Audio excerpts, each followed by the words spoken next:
क्या कारण रहा कि आप धर्म परिवर्तन कर रहे हैं? धर्म परिवर्तन की यहाँ पर कोई बात नहीं है। जब मुझको इस्लाम से निकाल ही दिया गया तो अब ये मेरी मर्जी है कि मैं किस धर्म को स्वीकार करूं।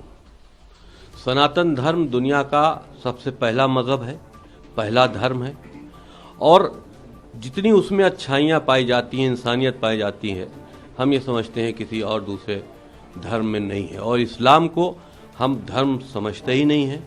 इतना पढ़ लेने के बाद इस्लाम के बारे में, मोहम्मद के चरित्र के बारे में, और जो उनकी आतंकवादी चेहरा है उसको पढ़ने के बाद हम ये समझते हैं कि इस्लाम कोई धर्म नहीं है, मोहम्मद द्वारा ऑर्गेनाइज किया हुआ एक आतंकी गुट है जो 1400 साल पहले अरब के रेगिस्तानों में तैयार किया गया था। तो जब हमको निकाल दिया गया, हर जुमे को नमाज के बाद हमारा और महाराज जी का, यति नरसिंहानंद गिरी जी का सर काटने के लिए फतवे दिए जाते हैं, इनाम बढ़ाया जाता है। तो ऐसी परिस्थितियों में हमको इस्लाम कोई कहे या हमको कोई मुसलमान कहे, इस पर हमको खुद शर्म आती है। उत्तर प्रदेश शिया वक्फ बोर्ड के पूर्व चेयरमैन वसीम रिजवी ने सोमवार को इस्लाम धर्म छोड़कर हिंदू धर्म अपना लिया है। इसके साथ ही वसीम रिजवी का नया नाम अब जितेंद्र नारायण त्यागी हो गया है। हिंदू धर्म अपनाने के बाद उन्होंने कहा कि जब मुझे इस्लाम से निकाल दिया गया तो मेरी मर्जी है कि मैं कौन सा धर्म स्वीकार करूं। सनातन धर्म दुनिया का सबसे पहला धर्म है, जितनी उसमें अच्छाइयां पाई जाती हैं और किसी धर्म में नहीं है। वसीम रिजवी के इस कदम पर कई तरह के रिएक्शन आ रहे हैं।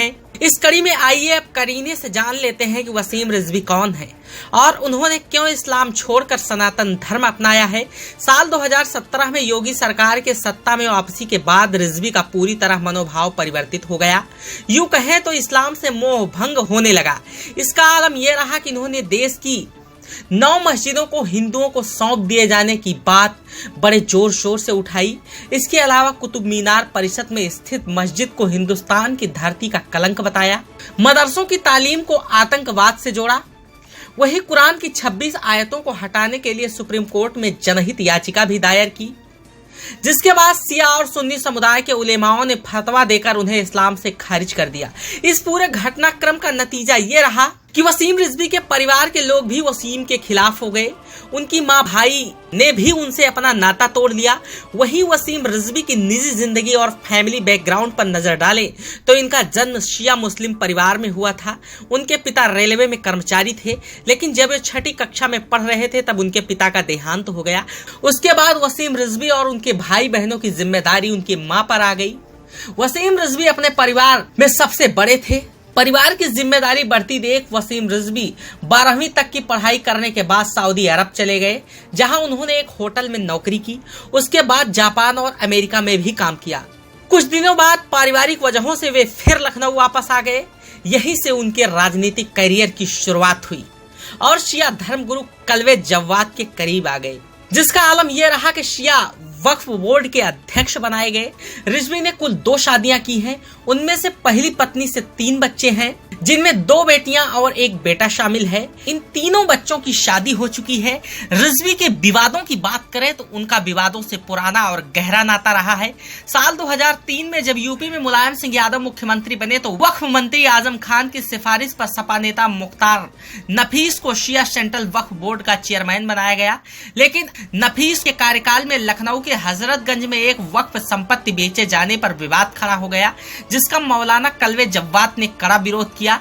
मौलाना के कड़े रवैये के बाद मुख्तार नफीस को बोर्ड के चेयरमैन पद से हटना पड़ा। इसके बाद कलवे जव्वाद की सिफारिश पर वसीम रिजवी को शिया वक्फ बोर्ड का चेयरमैन बनाया गया।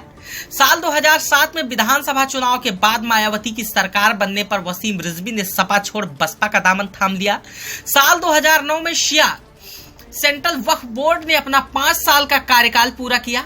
इसके बाद जब नए शिया बोर्ड का गठन हुआ तब मौलाना कलवे जव्वाद की सहमत से उनके बहनोई जमालुद्दीन अकबर को चेयरमैन बनाया गया और इस बोर्ड में वसीम रिजवी सदस्य चुने गए।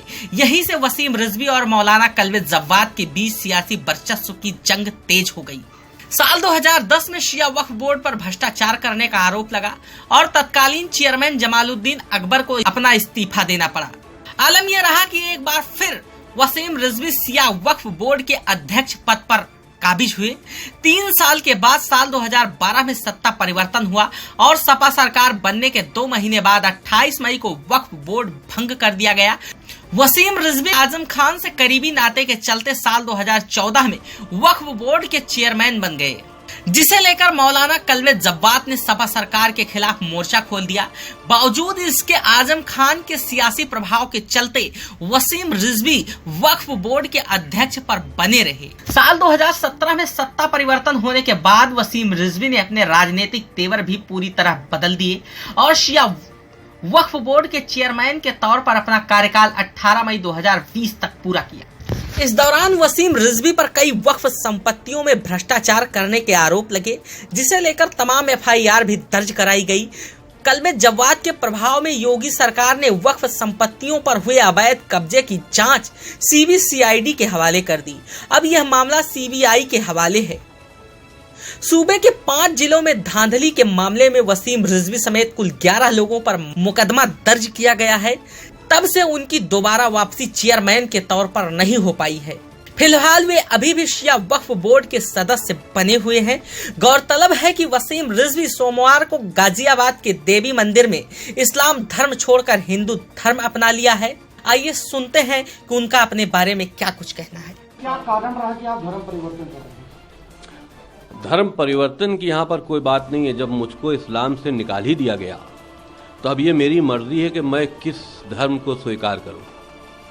सनातन धर्म दुनिया का सबसे पहला मजहब है, पहला धर्म है और जितनी उसमें अच्छाइयाँ पाई जाती हैं, इंसानियत पाई जाती है, हम ये समझते हैं किसी और दूसरे धर्म में नहीं है। और इस्लाम को हम धर्म समझते ही नहीं हैं। इतना पढ़ लेने के बाद इस्लाम के बारे में, मोहम्मद के चरित्र के बारे में और जो उनकी आतंकवादी चेहरा है उसको पढ़ने के बाद हम ये समझते हैं कि इस्लाम कोई धर्म नहीं है, मोहम्मद द्वारा ऑर्गेनाइज किया हुआ एक आतंकी गुट है जो 1400 साल पहले अरब के रेगिस्तानों में तैयार किया गया था। तो जब हमको निकाल दिया गया, हर जुमे को नमाज के बाद हमारा और महाराज जी का, यति नरसिंहानंद गिरी जी का सर काटने के लिए फतवे दिए जाते हैं, इनाम बढ़ाया जाता है।